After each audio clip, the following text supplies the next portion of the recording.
ang mga kwento ng pag-ibig, kwento ng buhay at kwento ng pag-asa dito sa Barangay Love Stories. Love Stories.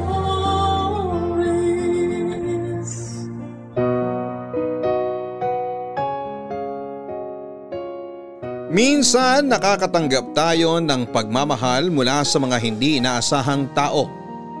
Maaring may malaking parte sila sa buhay natin na hindi agad natin napagtatanto. Ikaw kabarangay, kanino mo naranasan ang pagmamahal na hindi mo inaasahan? May mga taong dumarating sa buhay natin na sa umpisa'y hindi natin magugustuhan. Akala natin wala silang magandang maidudulot sa ating buhay. Pero kadalasan sila pa yung nagpapatunay na mali pala tayo ng inaakala at maaga lamang natin silang nahusgahan. Sa kwentong ibabahagi ng ating sender ngayong araw, mapagtanturing kaya niya ang tunay na intensyon ng mga taong nagmamahal sa kanya o idaraan na lamang niya ito sa mga matinding panghuhusga? Yan ang kwentong matutunghayan natin ngayong araw mula sa sulat na pinadala ni Pinang. Sabay-sabay natin pakinggan ang kanyang kwento ng pag-ibig, buhay at pag-asa sa nangungunang Barangay Love Stories. Dear Papa Dudut, mapagpalang araw po sa inyo at sa lahat ng mga nakikinig ngayong araw. Proserfina po ang tunay kong pangalan pero Pinang na lamang po ang itawag ninyo sa akin. Nung nangyari po ang kwento ko ay 28 years old pa lamang ako at pamamasada ng tricycle ang hanap buhay ko. Madalas po akong tinutokso noon dahil bukod sa panlalaki, ang mga damit ko ay lagi pang kulay itim. Sabi ng nanay ko ay parang wala na raw akong alam na ibang kulay. Papadudot ulila na po kami sa ama noon. Tuberculosis ang kinamatay niya kaya mula noon ay sinanay na lamang ang kasama namin ang bunso kong kapatid. At dahil kapos kami sa pera hanggang second year high school lang po ang natapos ko. Ako na lang ang tumulong sa nanay ko sa mga gastusin at sa pagbabayad sa mga utang namin na ginastos sa pagpapaospital noon kay tatay. Pagtitinda lang kasi ng isda ang inaasahan ng nanay ko. Yung bunso ko namang kapatid ay nag-aaral pa sa elementarya. Bata pa lamang ako, Papa Dudut, ay interesado na ako sa pagmamaneho ng motor. Naghahabal-habal kasi noon si tatay at noong 15 anyos na ako ay tinuruan na niya akong magmaneho. Nang mamatay siya ay pinagawa namin ng sidecar ang motor niya para gamitin sa pamamasada. Malaking tulong naman po yun sa amin dahil malaki-laki rin po ang kinikita ko sa pang-araw-araw. Madaling araw pa lamang bumabiyahe na ako para sa mga nagtatrabaho sa bayan. May kumukuha rin sa akin para maging service ng mga bata sa pagpasok sa eskwelahan. Lahat ng kinikita ko ay ibinibigay ko kay nanay. Nang panahong yun ay halos hindi ko na inisip ang sarili ko. Hindi po uso sa akin ang skincare. Tamang hilamos at ligo lang ay ayos na. Kaya hindi rin ako umaasa na may lalaki pang magkakagusto sa akin. No boyfriend since birth po ako, Papa Dudut. Itinatako na rin sa isipan ko na hindi na talaga ako magkaka-boyfriend o magkakaasawa. Wala rin naman kasing nagkakamaling manligaw sa akin. Wala ring nangungulit hanggang sa makilala ko si Kaloy.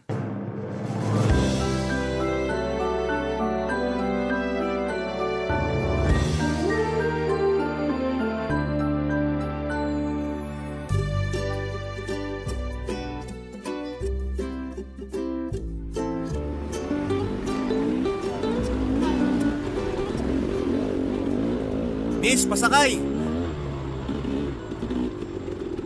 San po kayo?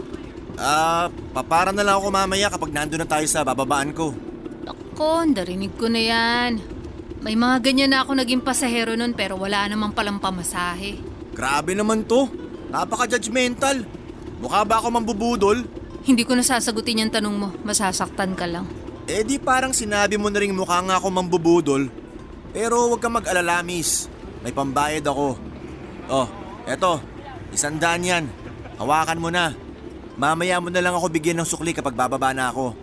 Okay na? Absuelto na ba ako, Judge? Sige na, sakay na. Uy, teka! Saan ko upo? Dito sa may likuran mo. Bakit dyan pa sa may likod ko? Ang lawak naman dun sa loob.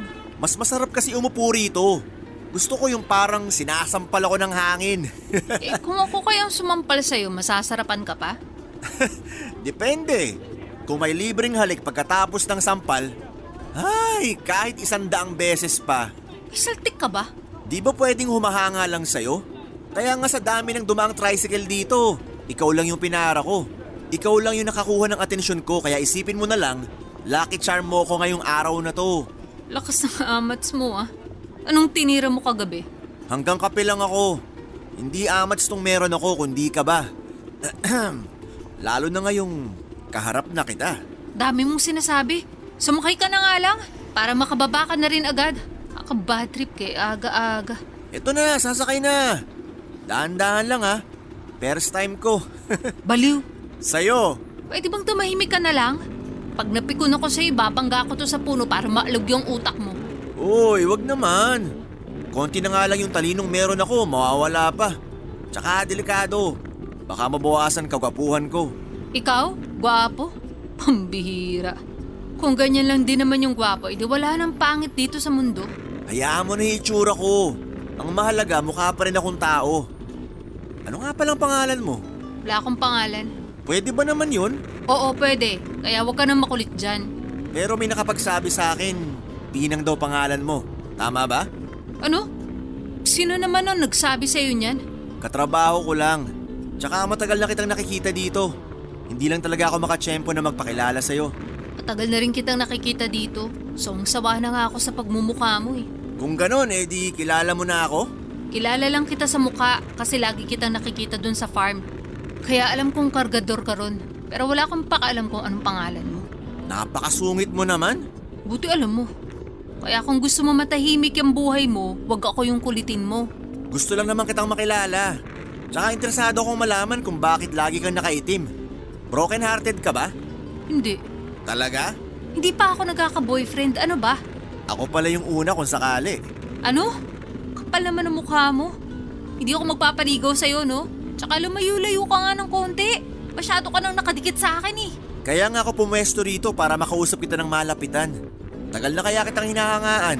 Di lang talaga kita malapitan kasi sabi ng mga katrabaho ko, mailap ka raw sa mga lalaki.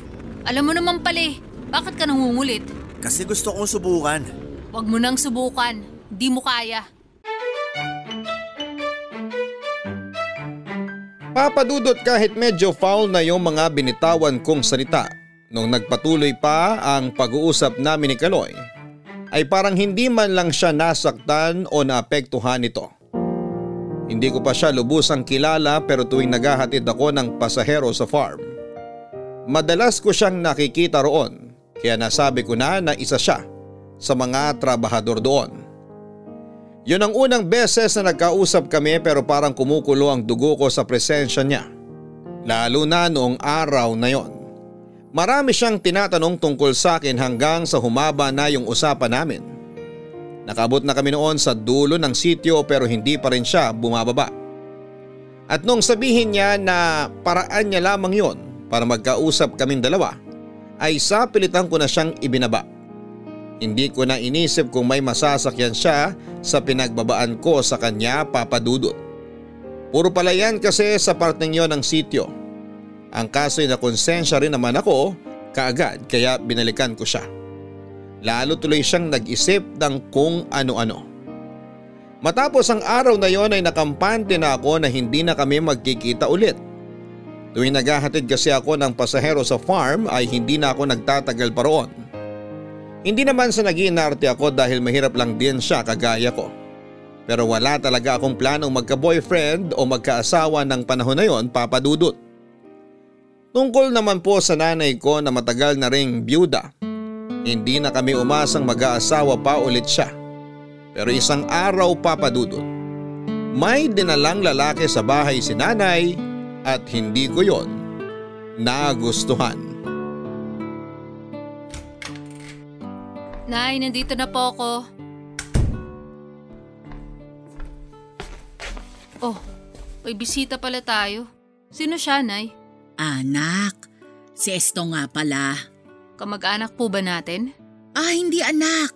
Dito na siya titira. Magsasama na kami. Po? Kapapakilala niyo lang sa amin tapos dito na agad titira? Napaka-advance naman po, Nay. Na hindi nga namin alam na may karelasyon na pala kayo eh. Pasensya na kung sisingit ako sa usapan nyo ha. Pero ako na sana yung sasagot para sa nanay mo. Hindi po kayong kinakausap ko. Narinig niyo naman po, di ba? Anak, wag mo namang bastusin ng ganyan si Estong. Maayos siyang nakikipag-usap sa'yo. Hayaan mo na mahal.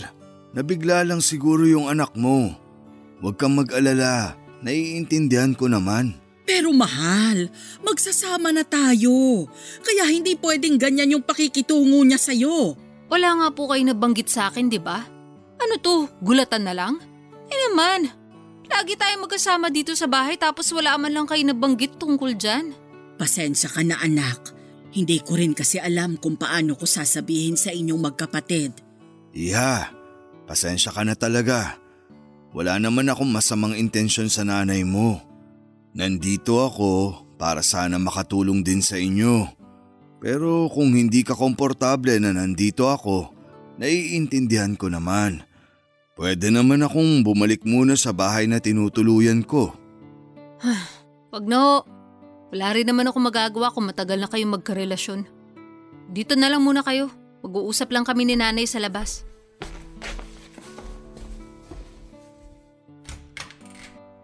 Nay. Sige anak. Mahal, maiwan ka na muna namin ha. Usap lang kami ng anak ko. Sige. Ayos lang ako rito.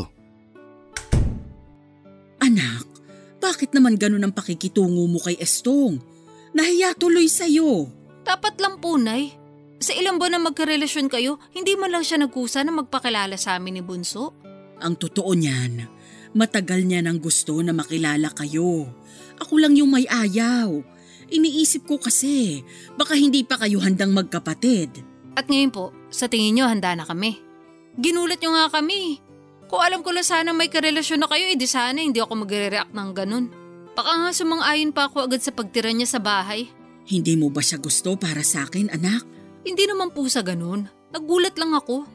Tsaka mukha naman matino yun eh. Teka, saan ba kayo nagkakilala? Dun lang sa farm. Inalo ko siya ng isda hanggang sa maging suki ko na siya. Naging magkaibigan kami. Nung medyo tumagal-tagal na, ayun, nanligaw na siya sa akin. Paalala lang po, Nay ha. Menopause na po kayo. Kaya ikalma niyo yung kuting niyo ha. Ikaw talaga anak. Ano pa bang aalalahanin ko? Hindi na ako mabubuntis. Kaya kahit 100 beses pa namin yun gawin, ayos na ayos lang. Ay naku, Nay, napaghahalataan po kayo. Harot din eh. Hayaan mo na anak. Masaya naman ang nanay. Alam niyo naman po na kung saan kayo masaya doon ako. Sana lang talaga hindi niyo yan pagsisihan. Hindi ako magsisising nagmahal ako ulit at nagkaroon ng katuwang sa buhay anak. Para sa inyo rin ito ng kapatid mo. Kaya alam kong maiintindihan mo rin ako.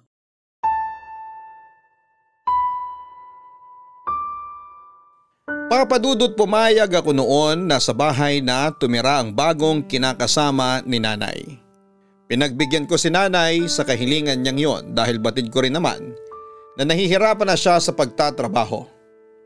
Kahit naman kasi nakakatulong na ako sa kanya ay malaking halaga pa rin ang binubuno namin para mabayaran ang mga utang namin. Nagtaka nga po ako noon kung bakit gano'n na lamang kumayod si nanay para makabayad kami ng utang. Saka ko lang nalaman na nakasanla pala sa dating amo ni nanay ang bahay at lupa namin. Para akong pinagsakluman ng langit at lupa sa mga nalaman ko. Mahalaga kasi ang lupang yon kay tatay. Isa pa doon kami lumaki. Isa sa mga bilin ni tatay na alagaan namin yung lupang pinag-ipunan niya ang pambili noong nagpakasal sila ni nanay. Yun lang daw kasi ang maipapamana niya sa amin, pero nung nalaman kong nakasangla pala at ginigipit na ang nanay ko ay sobrang nanghina ako, Papa Dudut. Noong nagdesisyon si nanay na magsama na sila ni Tio Estong, alam na rin pala niya ang tungkol sa lagay ng lupa namin kaya nangako siya na tutulong sa pagbabayad. Kahit na hindi ko pa siya lubos na tinatanggap sa pamilya namin ay tinanggap ko na rin siya, lalo na ang alok niyang tulong. Sinubukan ko rin makisama ng maayos sa kanya pero tuwing nakikita ko siya ay naaalala ko lamang ang tatay ko at ang matinding pangungulilang nararamdaman ko. Hindi naman sa hindi ko talaga siya kayang tanggapin bilang pangalawang ama naming magkakapatid. Kinakailangan ko lang talaga noon ng kaunti pang panahon para iproseso ang lahat, Papa Dudut.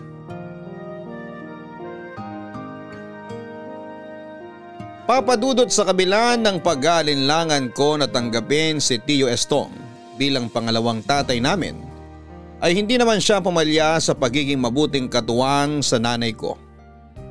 Mula nang dumating siya sa buhay namin ay naging magaan na ang lahat para sa akin. Hindi lang sa mga gastusin kundi pati na rin sa mga mabibigat na gawaing nakasanayan ko noon. Lagi niyang sinasabi na babae pa rin ako kaya hindi ko na dapat ginagawa ang mga yon. Aaminin ko na natouch ako sa pagmamalasakit niya. Pakiramdam ko tuloy ay hindi lang ako nagkaroon ng pangalawang tatay kundi nagkaroon din ako ng bagong kaibigan. Nakakapagtabi na rin ako noon ng kaunting pera para sa sarili ko. Dahil doon ay tuluyan ko na siyang tinanggap sa pamilya namin.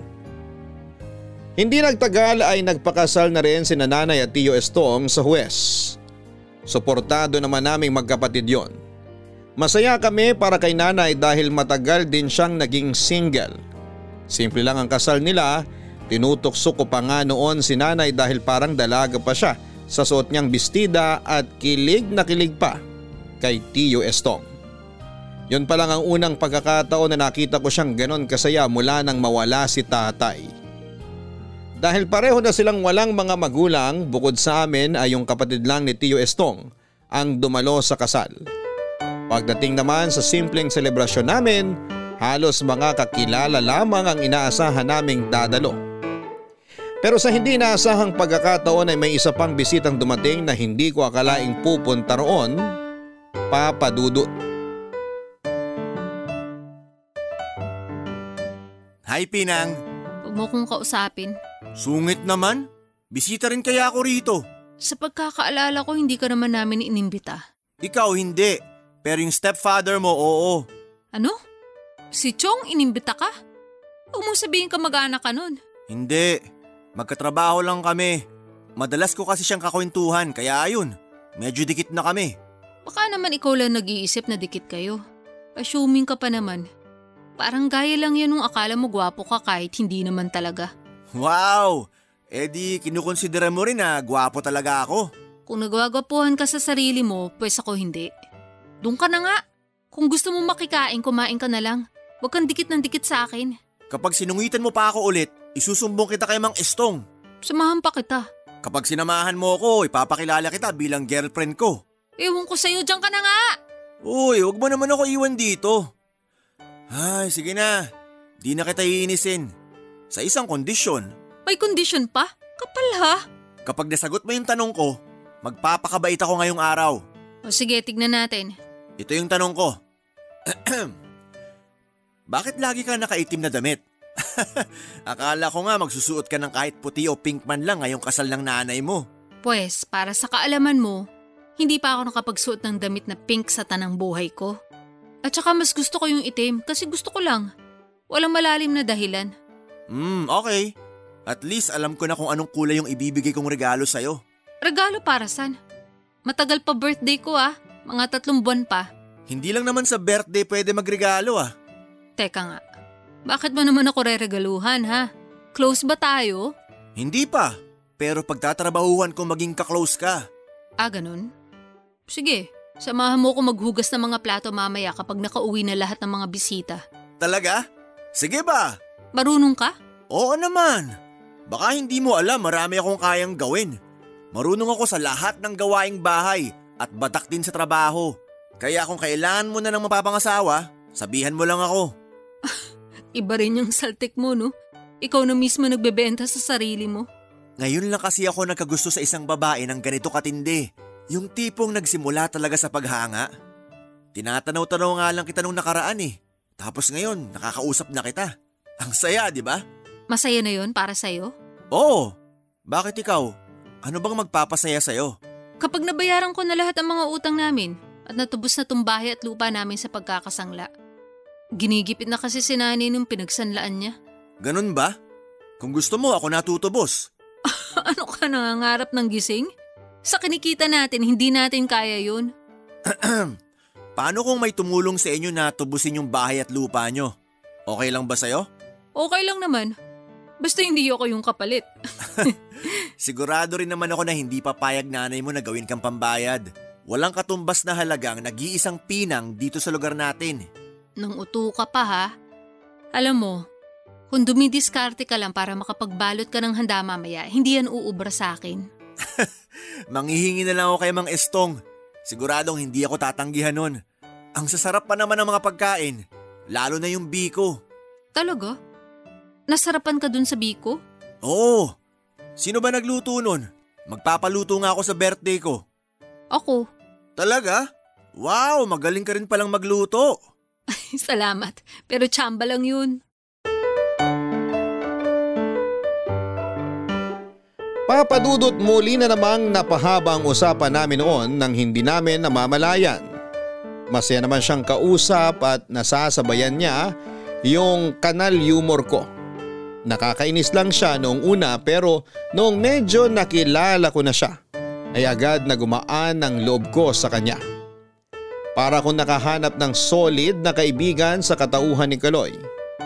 Hindi ko pa iniisip noon na may romantic feelings na yung nararamdaman ko para sa kanya.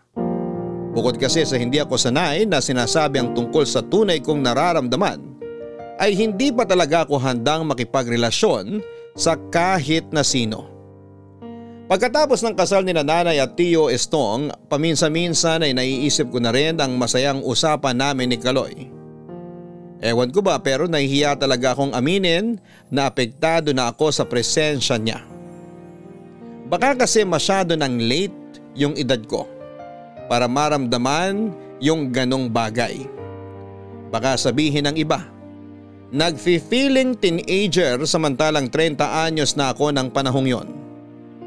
Papadudot, sa kakaisip ko nga po noon kay Kaloy ay umabot na siya sa panaginip ko. Ilang beses ko nang napapanaginipan na magkasama kami.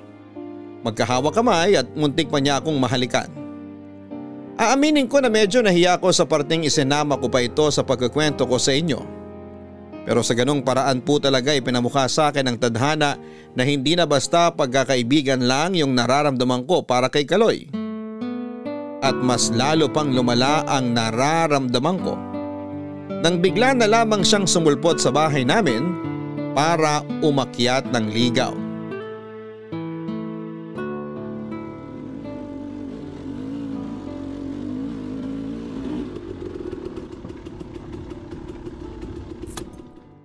Ay, nakauwi na rin. Teka, sinong katawanan ni Chong sa bahay? Parang pamilyar yung boses ah.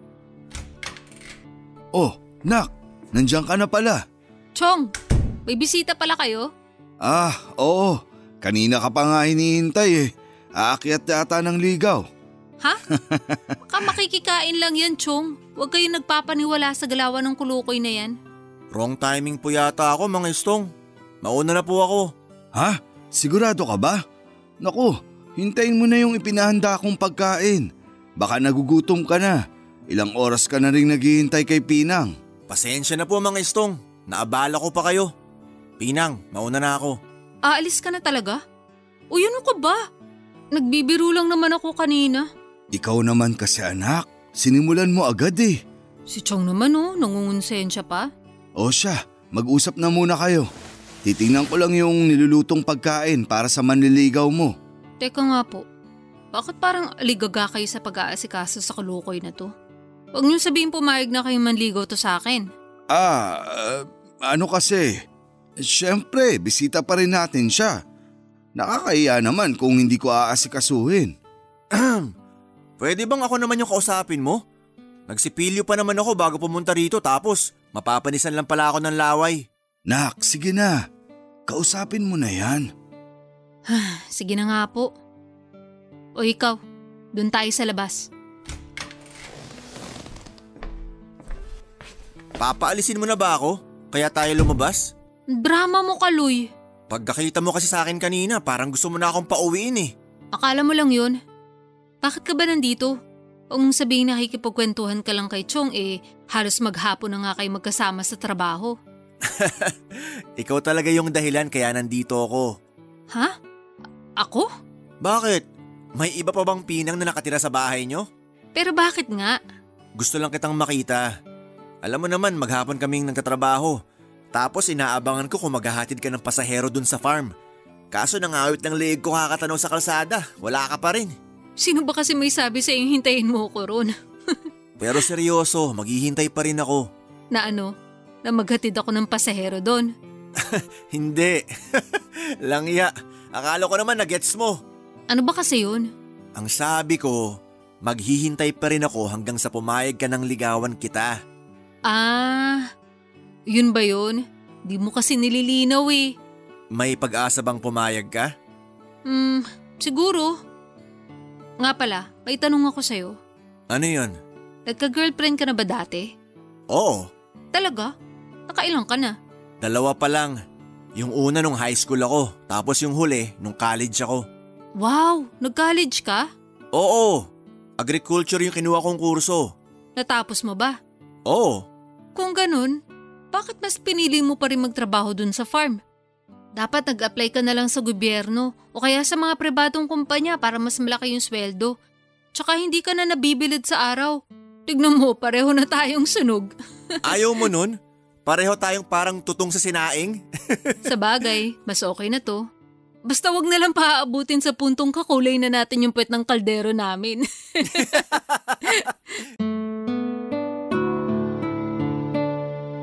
Papadudot na putol yung masama naming tawanan nang biglang dumating si nanay. Bakas sa reaksyon niya na hindi niya gustong naroon si Kaloy sa amin. Kung hindi pa siya sinaway ni Tio Estong ay hindi pa siya titigil sa pagpaparinig. Hindi ko makakalimutan yung sinabi niya noon na magpapaligaw na lamang daw ako ay sa kasing hirap pa namin. Masakit po yun para sa akin dahil yun ang unang beses na nakarinig ako ng ganong pangiinsulto mula kay nanay. Sa lahat ng taong kilala ko ay sa kanya ko yun pinaka hindi inaasahang mapapakinggan. Dahil nahiya na si Kaloy sa mga sinabi ni nanay ay nagpaalam na rin kaagad siya noon. Pagkaalis naman niya ay medyo nagkasagutan pa kami ng nanay ko. Nakiusap ako sa kanya na kung pwede sana'y itrato niya na rin ng maayos ang taong pinapahalagahan ko bukod sa kanila. Isa pa, nasa hustong edad na ako para magdesisyon kung sino ang mga kikilalanin ko o hindi. Naintindihan ko naman na nagmamalasakit lamang sa akin si nanay pero hindi ko nagustuhan yung sinabi niyang hindi kami maiaahon sa kahirapan ng isang kagaya lamang ni Kaloy. Sanay naman po kami sa pinaghihirapan yung mga bagay-bagay. Kaya nagtataka po ako kay nanay kung bakit nakapagbitaw siya ng ganong salita.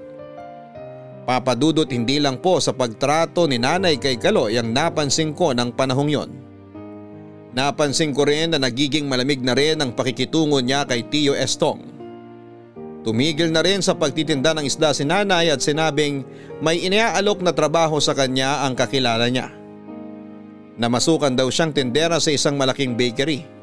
Naniwala naman ako sa kanya kaya hindi na ako nagtanong pa. Pero nung halos araw-araw na siyang may inuuwing bagong damit, doon na po ako nagduda sa sarili kong ina.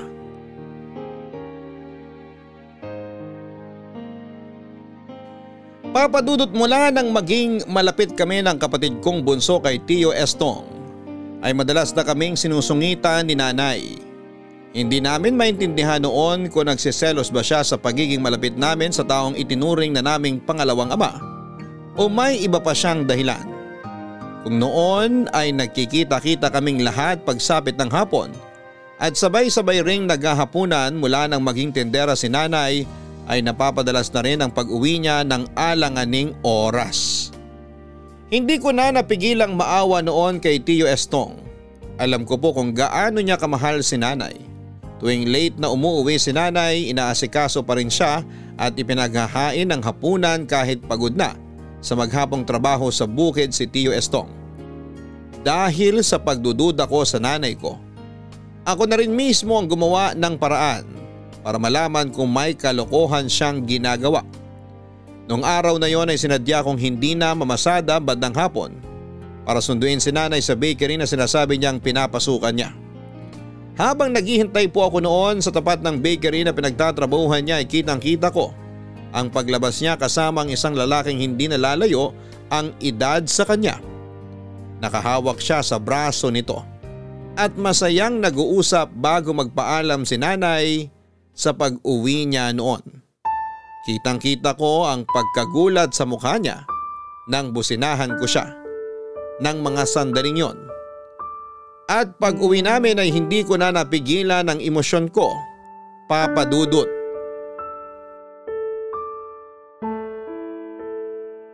Pinang, mag-usap tayo anak. Talaga mag-uusap tayo, Nay. Nakita ko eh. Kitang-kita ng dalawang mata ko. Ang tindi nyo nga eh. Kapit na kapit kayo dun sa lalaking yun. Anak, makinig ka muna sa akin. Pakiusap. Wala naman po ako maririnig sa inyo kundi kasinungalingan eh. Pero sige, bibigyan ko kayo ng pagkakataon magpaliwanag. Galingan nyo para maniwala ako. Patawarin mo ko anak. Gipit na kasi ako. Nung natanggap ako sa bakery, kinapalan ko yung mukha ko na manghiram ng pera sa boss namin. Pumayag naman siya. Pero bukod sa pagtitindera sa bakery, may iba pa siyang pinapagawa sa akin. Gaya ng ano? Ano yun, nagkukulong kayo sa kwarto? Yun po ba yung sinasabi niyong trabaho? Oo, totoo. Totoong nagkukulong kami sa kwarto niya habang oras ng trabaho. Pero maniwala ka anak, wala kaming ginagawang kalaswaan doon. Nagpapamasahe lang siya sa akin. Tapos binibigyan niya ako ng malaking tip at kung ano-anong regalo. Dahil lang sa masahe yun? Naku Nay sinasabi ko po sa inyo, hindi ako basta-basta maniniwala dyan sa sinasabi niyo. Wala talaga kaming ibang ginagawa. Nagpapamasahe lang talaga siya ng buong katawan niya. Buong katawan? Oo, pero hindi yun kagaya ng iniisip mo. Kung ganun bakit nakahawak kayo sa braso niya? Ang saya-saya niyo pa nga eh. Kung hindi ko lang kayo kilala, mapagkakamalan ko kayong mag-asawa. Gusto niya ako anak. Nakakahiyamang sabihin pero ginamit ko yung nararamdaman niya para sa akin. Para hindi niya ako singilin agad ng utang ko sa kanya. May nangyari na ba sa inyo? Wala! Wala anak! Ay Nay, layuan niyo na po siya. Maawa po kayo kay Chong. Ang bait-bait niya sa atin, lalo na sa inyo. Mahal na mahal ka niya. Kailangan niya malaman yung totoo. Mali mo, matulungan ka pa. Ayoko nang sabihin pa yun sa kanya anak. Nakapagbigay na siya noon ng pambayad sa bahay at lupa natin. Kahit unti-unti. Masyado na siyang maraming nagawa para sa atin. Sapat na yon. Nahihiya na rin ako sa kanya. Kaya ayoko nang dagdagan pa yung iniisip niya. Pero Nay, mali pa rin po na binigyan niyo ng pagkakataon yung boss niyo. Paano kung umasa yun? Paano kung gamitin niya yung utang niyo para wala na kayong kawala sa kanya? Malaking gulo po yung pinasok niyo. Pasensya ka na anak. Huwag ka mag-alala. Gagawang ko to ng paraan. Anong gagawin ng paraan? Chong! May problema ba? Nakauwi na po pala kayo. Mahal. Anong nangyari sa inyong dalawa? Parang gulat na gulat kayo Hindi naman. May kinukwento lang kasi sa akin itong si Pinang. Totoo ba yun, Nak? Baka naman pwedeng ikwento mo rin sa akin. Naku, wag na. Usapang babae lang yun. Opo, Chong. Usapang babae. Next time na lang ako magkukwento sa inyo Kape po. Baka gusto nyo. Ipagtitimpla ko kayong dalawa ni nanay. Ako na lang, Nak. Alam kong pagod ka rin sa pamamasada. Hindi, ayos lang po. Madali lang naman po magtimple. Hayaan mo na si Pinang. Hindi mo rin naman yan mapipigilan. Mukhang pagod na pagod ka, mahal Gusto mo ba ng masahe? Ayos ka lang, anak? May nakaalala siguro sa'yo. Mukhang kinikwento ka na naman ng manliligaw mo. Bukang bibig ka nun sa bukid. Kaya yung mga katrabaho namin, kahit hindi ka pa nakikita nung iba, kilalang kilala ka na sa pangalan. Talaga, Chong? Loko yun ah. Naku naman kunwari pa to. Kinikilig naman. Si Chong talaga nanunukso na naman. Diyan na nga kayo ni nanay, magtitimpla na lang ako ng kape. Papadudot na gets ko naman po kaagad si nanay na ayaw nitong iparating kay Tio Estong ang nalaman ko. Kaya kahit labag sa kalooban kong gawin yon ay inilihim ko pa rin po kay Tio Estong ang katotohanan. Pero hindi ko naman mapigilang makonsensya tuwing nag-uusap kami at wala man lang akong nababanggit sa kanya. Palaging sinasabi ni Chong na mahal niya si nanay kaya ayaw niyang nahihirapan ito o kahit sino sa aming magkakapatid. May mga pagkakataon na gusto ko na lamang sabihin sa kanya ang totoo pero ayaw ko namang ako pang maging dahilan ng pag-aaway nila ni nanay. Papadudot laking tuwa ko naman noon nang tumupad si nanay sa usapan namin. Lumayo na siya sa boss niyang may gusto sa kanya at nakipag-usap na lang ng maayos tungkol sa utang niya.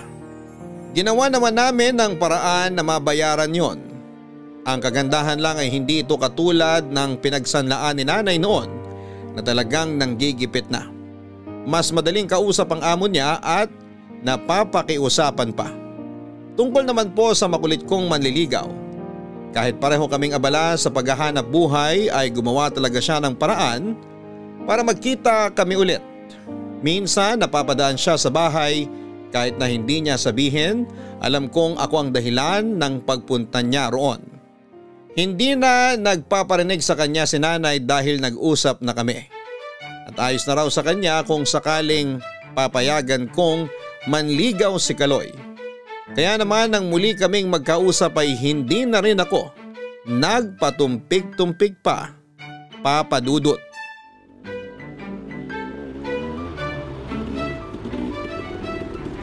Oy Kaloy, saan mo ihahatid yung buhat mong palay? Doon sa may kanto. Sakay na. Sigurado ka ba? Mabigat tong mga dala ko. Oo, dadaan din naman ako ron eh. Sige na nga. Tatanggi pa ba ako ikaw na yan. Bilisan mo na, baka magbago pang isip ko. Eto na nga Isasakay ko lang tong palay sa loob. Sipag mo makapagtrabaho ka parang may binubuhay ka ng pamilya Ikaw rin naman Maghapon kang namamasada tapos ang aga mo pang umaalis sa inyo. Gawin mo lang motivation yung utang. Kahit inaantok ka pa, kapag naaalala mo yung utang magigising pati kaluluwa mo. Ganyan din kami dati. Kami? Bakit? May kasama ka ba sa bahay nyo? Oo naman. Anong akala mo sa akin? Uli lang lubos? Mukha lang naman akong palaboy dito sa lugar natin. Pero may inuuwian din naman ako. Hindi mo naman kasi nakwento yung tungkol sa mga magulang mo. Kaya malay ko ba? Gusto mo bang ipakilala na kita sa kanila? Agad-agad? Kapag handa ka na. Pwedeng saka na lang. Hindi ko pa kasi alam kung paano sila haharapin Tsaka, hindi pa naman kita boyfriend, di ba? Yun lang. Pinamukha sa akin. Biro lang. Naiintindihan naman kita. Salamat kung ganun. Ang kaso, paano mo naman ako magiging boyfriend kung di mo pa ako pinapayagang manligaw sa'yo? Kailangan na ba? Hindi naman. Pero kung may tiwala ka na sa akin at gusto mo na rin ako, pwede mo naman akong payagan na ngayon. Sige, manligaw ka. Pero makaluma kasi yung pamilya namin pagdating sa panliligaw Alam ko na yan. Binalaan na kaya ako ni Mang Estong. Sabi niya, kapag pinayagan mo na raw ako na manligaw, siya mismo yung magpapahirap sa akin. Wala raw boss. Ibig kong sabihin, walang kaibigan kapag ikaw yung pinag-uusapan. Sinabi talaga ni Chong yun? Malalaman mo kapag pumunta na ako sa inyo para simulan yung panliligaw ko. Pero may tanong muna ako sa'yo. Itanong mo na lahat. Kahit ano, sasagutin ko. Kapag naging tayo ba, mas gugustuhin mong manamit ako ng pambabae? Hindi ka ba mahihiya na ganito yung magiging girlfriend mo? Seryoso ka ba? Bakit naman ako mahihiya na ikaw yung girlfriend ko? Panalong-panalo na ako sa'yo. Masipag, madiskarte, walang kaarte-arte, at maganda pero simple. Ganyan na ganyan yung gusto ko sa isang babae. Nagustuhan ko yung ikaw mismo. Kaya hindi ko babaguhin kung ano ka. Talaga? Buisit. Baka mamaya mapaiyak na ako nito ah. Focus naman ni Bella. Sasagutin mo pa ako. Uy, kahit dinadaldal mo ko nakapokus to. Tsaka kabisado ko ng kalsada dito no. Kahit nakapikit pa ako, mayahatid kita ng buong buo sa pupuntahan mo. Buong buo talaga. Pero hulog na ako. Bakit kasi hindi ka umayos ang pagkakaupo mo dyan? Bagal talaga. Ano? Sabi ko ang slow mo. Nababagalan ka pa sa pagtakbo ko? Ha? Hindi yun ang ibig kong sabihin. Pero sabi mo ang bagal ko. Ay, ang hirap talaga bumanat kapag masyadong inosente yung kausap. May sinasabi ka? Wala. Sabi ko, ingat. Ingat sa pagmamaneho. Papadudot, narinig ko naman noon lahat ng mga sinabi ni Kaloy pero sinadya kong magpanggap na hindi ko siya naiintindihan. Hindi pa kasi ako handang makita niya kung paano ako kiligin sa mga sinabi niya. Baka isipin niya na lumalabas ang pagiging babae ko kapag siya yung kasama ko. Totoo naman yon, pero gusto ko pa siyang subukan kung hanggang kailan siya tatagal sa panliligaw niya bago niya makita ang kahinaan ko bilang isang babae. Bili noon ng namayapa kong ama na huwag akong bibigay ng basta-basta sa isang lalaki kahit na mukhang mabuti naman ang intensyon nito. At dahil wala na si tatay, si Tio Estong na ang tumulong sa akin. Pinag-ayos ni Chong ng mga sirang bakod si Kaloy. Pinag-igib din niya ng tubig kahit meron namang kaming balon sa likod ng bahay namin. At ang huli, isang linggong namasada ng tricycle si Kaloy para sa akin. Ang nakakatuwa naman po roon, wala akong narinig na kahit isang reklamo mula sa kanya. Mukhang pasado rin naman siya kay Chong at sa nanay ko kaya nabuo na rin noon ang desisyon ko. Nagawa niyang patunayan ang sarili niya, Papa Dudut. Aaminin ko, Papa Dudut, na hindi rin naman ako dihado kay Kaloy. Yung sipag pa lang at pagiging gentleman niya kahit medyo may kakulitan siya ay pasok na sa banga.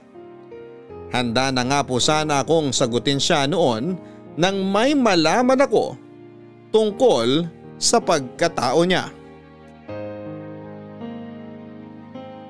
Papadudot, saka ko lamang naintindihan kung bakit aligaga sa pag-asikaso si Tio Estong kay Kaloy noong bumisita siya sa amin. Yun ay dahil isa siya sa mga may-ari ng malaking farm doon sa amin. Ang malupit pa roon ay nag-iisa lamang siyang anak kaya sa kanya rin yon ipapamana. Wala talaga akong kaideya-ideya noon dahil hindi ko naman kilala yung mag-asawang may-ari at hindi ko rin alam na may anak pala sila. Isa pa ay ginagawa rin ni Kaloy ang mga trabaho ng mga tauhan nila kaya hindi ko talaga yon mahalata. Hindi naman sila yung tipong sobrang yaman pero nahiya ako noong naalala kong napagkamalan ko siyang kargador sa sarili nilang farm. Sa halip na magalit na hindi agad sinabi ni Kaloy ang tungkol doon ay natawa na lamang ako, Papa Dudut. Sino ba naman kasing mag-aakala na yung makulit kong manliligaw ay siya palang tagapagmana ng malawak na palayan at maisang nadaraanan ko sa pang-araw-araw. Pero kahit nalaman ko nang hindi talaga siya mahirap kagaya namin, hindi pa rin nagbago ang pakikitungo ko sa kanya. Kung paano kami noong nagsimula siyang manligaw ay ganon pa rin kami kahit alam ko na amo siya ni Tio Estong. Kahit naiintindihan ko naman kung bakit pinili niyang hindi na lamang yun sabihin sa akin, ay medyo nagtampo pa rin ako sa kanya. Hindi naman po siguro may iwasan yon, lalo na't kung ano-ano pa yung nasabi ko sa kanya sa pag-aakalang pareho kami ng estado sa buhay noon. Bakit parang hindi maipinta yung mukha ng dalaga ko? Chong, wag niyo po kung simulan, mainit ang ulo ko ngayon. Kalmahan mo lang, ikaw naman. Dahil ba yan kay Kaloy? Hindi po. Sus, sa akin ka pa ba magsisinungaling? Halos mabuo na nga yung mukha ni Kaloy dyan sa kunot ng noo mo. Chong naman eh. Magkape na lang kaya kayo dun sa kusina. Hindi, pag-uusapan natin yan. Ay, alam ko naman na nagtatampo ka sa kanya kasi hindi niya sinabi na hindi naman pala siya mahirap kagaya natin. Wala na po tayong magagawa ron. Tsaka hindi naman niya kasalanan na pinanganak siya sa may kayang pamilya at tagapagmana ng malawak na farm. Kahit naman hindi siya maging tagapagmana, hindi rin malayo na magkaroon siya ng sarili niyang farm, anak. Masipag at matalino yung batang yun. Kung ganun lang ako kabata, nako, marami pa akong kayang gawin para umasenso sa buhay. Makapagsalita ka naman dyan, Chong, parang senior ka na. 52 ka pa lang naman eh. Oo nga, pero hindi naman ako kagaya ng ibang kaedaran ko dyan na hindi halata ang edad. Kasi alagang-alaga nila yung sarili nila. Ako, mula pagkabata, babad na sa sikat ng araw at batak na kakatrabaho. Kaya madali rin ako nang hina. Hayaan niyo po, nandito pa naman kami ni Bunso.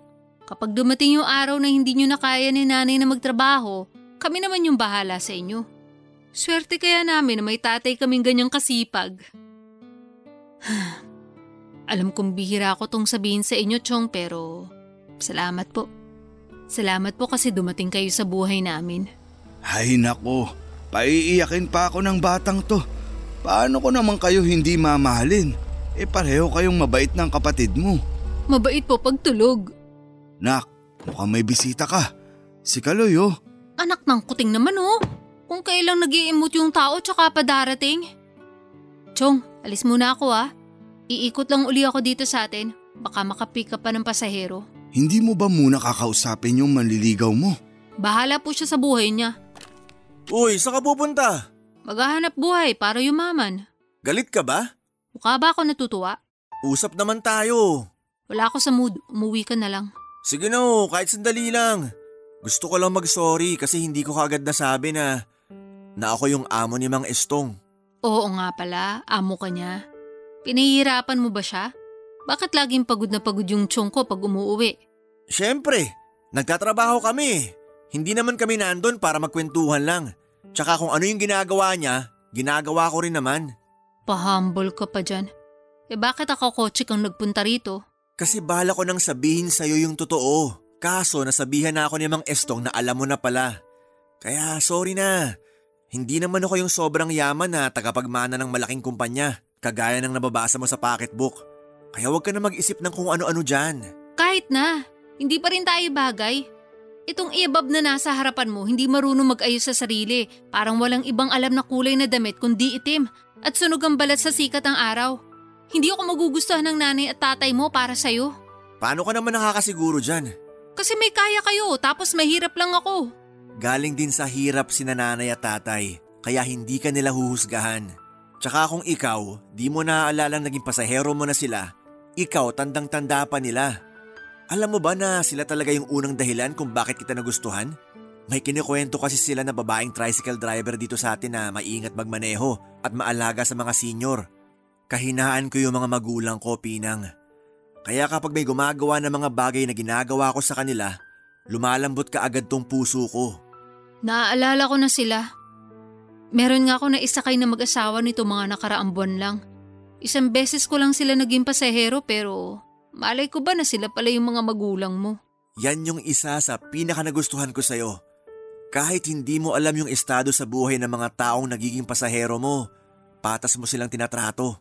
Pues, para lang din sa kaalaman mo, kahinaan ko rin yung mga mahal ko sa buhay kaya kita nagustuhan. Kaya kung gusto mo malaman kung anong nararamdaman ko para sa'yo, sige na, inaamin ko ng gustong gusto kita.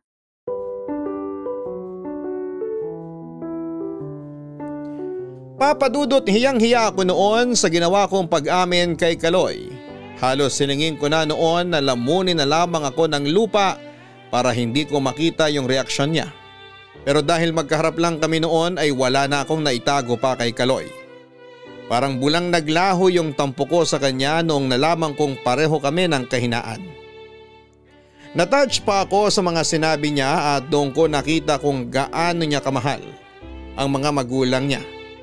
Sa totoo lang ay nasa kanya na po lahat. Kaya hindi na ako nag-inarte noon. Kahit na siga pa rin akong kumilos at panlalaki kong manamit, matapang kong inamin na pareho lang kami ng nararamdaman sa isa't isa. Aaminin ko nung una, inisip ko talaga na medyo alangan talaga kami sa isa't isa. Dahil sa estado namin sa buhay, pero tuwing iniisip ko kung paano kami nagsisikap sa buhay sa kabila ng pagkakaiba namin, mas nangingibabaw yung pagmamahal ko sa kanya, Papa Dudut. Mas nangingibabaw lahat ng nagustuhan ko sa kanya bilang Kaloy na napagkamalang kong kargador. Sinagot ko na siya noong araw ding yon, kaya inimbitahan na niya ako sa bahay nila para ipakilala sa mga magulang niya. Pwede ka nang huminga. Kanina ka pa kabadong-kabado ah. Ramdam ko yung lamig ng kamay mo kanina. Bakit kasi hawak ka ng hawak sa kamay ko? Bawal na ba maging sweet sa girlfriend ko? Proud lang naman akong ipakilala ka sa mga magulang ko kanina. Kita mo naman gustong gusto ka nila.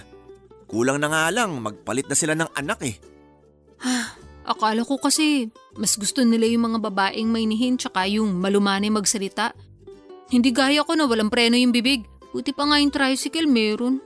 Hindi mo naman kailangan magpakababae ng sobra sa harap nila. Kung alam mo lang, pareho lang kayo ni nanay nung dalaga pa siya. Talaga?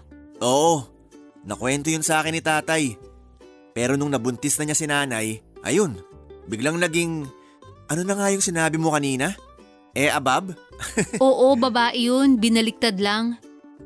Pero seryoso, nagbago talaga ang kilos at pananamit ng nanay mo nung pinagbubuntis ka na niya? Oo, kasi syempre buntis. Kailangan magsuot ng bestida para komportable. Hanggang sa makasanayan na niya. Iniisip ko nga kung… Kung ano? Pabitin ka pa eh. Paano kaya kung ikaw naman yung nabuntis? Ano? Bakit naman pagbubuntis agad yung nasa isip mo? Doon din naman tayo papunta kapag ikinasal na tayo. Kasal? Hoy, teka lang. Kumalma ka naman. Kakapakilala mo lang sa akin sa mga magulang mo, kasal na agad? Tapos kanina, nasa pagbubuntis ka na, hinihinay lang. Baka himatay na ako dito. Cute mo talaga. Cute mo mukha mo. Halika na, iuwi mo na nga ako para makapagpalit na ako ng damit. Kinakati ako dito sa bestidang pinahiram ni nanay. Ganda kaya niyan. Bagay sa'yo, parang natutulog lang. Ay, ito naman, nakapamalo agad eh. Kaya palang ngisi-ngisi ka kanina kasi natatawa ka sa suot ko. Bakit naman kasi hindi mo sinabing mukha pala akong ibuburol dito sa dress na pinasuot ni nanay? Nakakainis ka. Nahiya na kasi akong sabihin sa'yo. Iuwi mo na nga ako. Ito na nga po, ma'am. Iuwi na kita. Uy, sorry na. Hindi naman talaga totoong mukhang pangburol yung suot mong dress. Ikaw lang naman yung iniisip ko eh. Mukha kasing hindi ka komportable na suot yan. Mas gugustuhin ko pa nga magbarong na lang eh. Pareho lang din naman ng tela. Masyado ka yatang nape-pressure kanina. Sorry ah. Hayaan mo na. First time ko kasi maranasan yung ganun. Nasabi ko naman sa'yo dati na hindi pa ako nagkaka-boyfriend, di ba? Oo, kaya nga naiintindihan kita. Sa susunod nga kahit nakapambahay ka lang pagpunta sa amin, ayos lang eh. Tsaka na-appreciate ko talaga na nag-effort ka pang magsuot ng dress para ngayong gabi. Ngayon lang kita nakita na iba yung kulay ng suot na damit. Ginawa ko lang naman talaga to para sa'yo. Kaya nga wag ka na magtampo. Binibiro lang naman kita kanina para mawala na yung kaba mo. Effective naman, di ba? Pero may napansin talaga ako eh. Ano na naman? Babaeng babae ka na kung magtampo.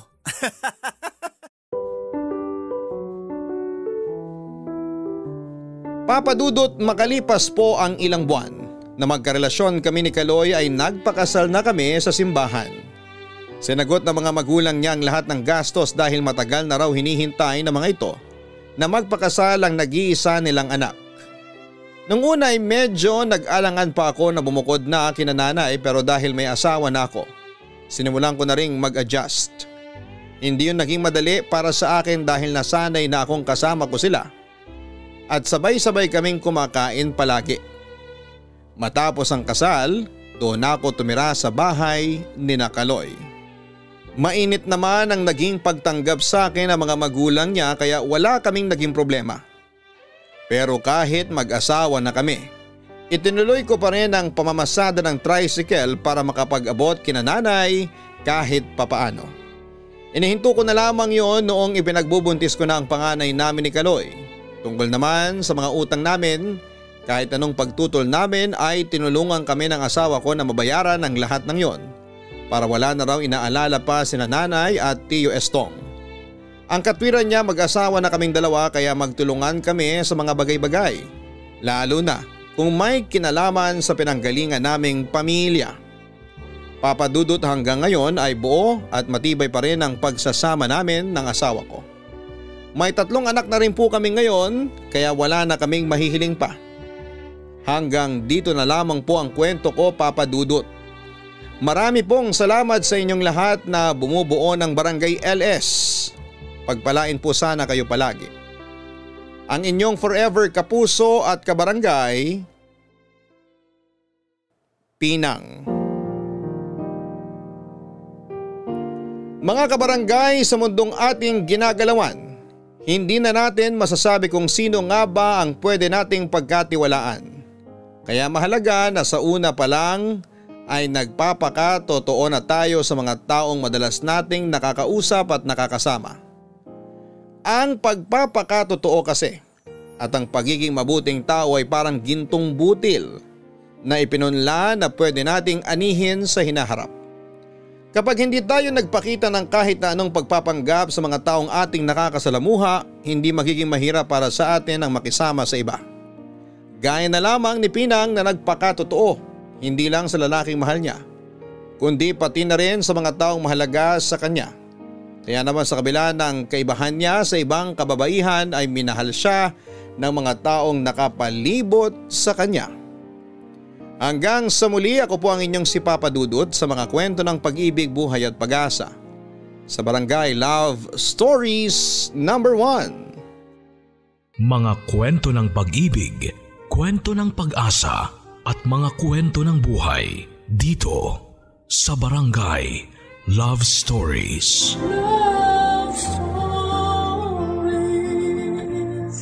Sabay-sabay nating pakinggan ang iyong kwento ng pag-ibig, buhay at pag-asa. Ipadala lang sa barangaylovestories@yahoo.com. Nagustuhan ng iyong napakinggan? Ituloy yan via live stream sa www.gmanetwork.com/radio.